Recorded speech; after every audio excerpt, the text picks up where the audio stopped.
देखियो गाछ निहारे डोले बड़के पात है। आई न बल बरसात है ना। हुलसर हेल रहल छै बार। हरियर पल्लव लाले फल। धरियौ बियन होकबै शीतल पवन बसात है। आई न बल बरसात है ना। धरियौ बियन होकबै शीतल पवन बसात है। आई न बल बरसात है ना। देखियौ गाछ निहारे डोले बड़के पात है। आई न बल बरसात है ना। पावन जेठ अमावस्या मुदित सुहागन बहिना दाय।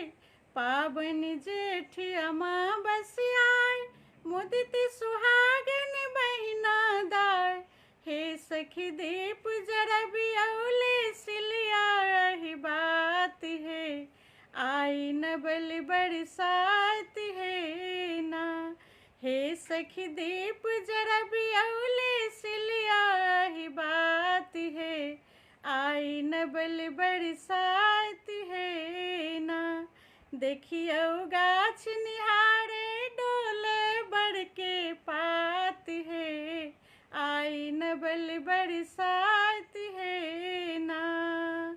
पाकल लीची पाकल आम।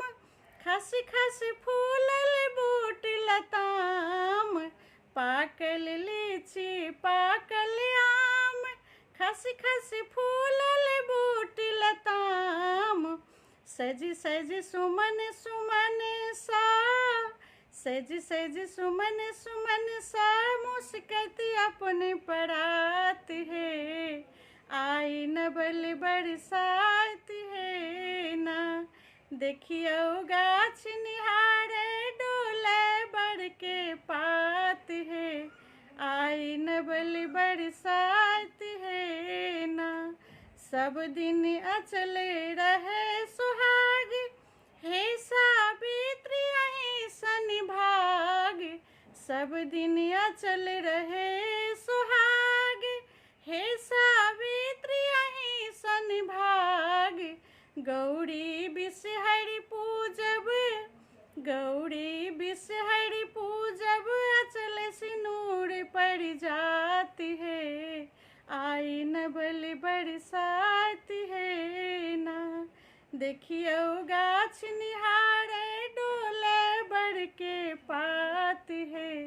आई न बल बरसात है ना। आई न बल बरसात है ना। जय मिथिला जय मैथिली। नीक लागत तऽ कमेंट लाइक शेयर फॉलो जरूर कऽ लेब।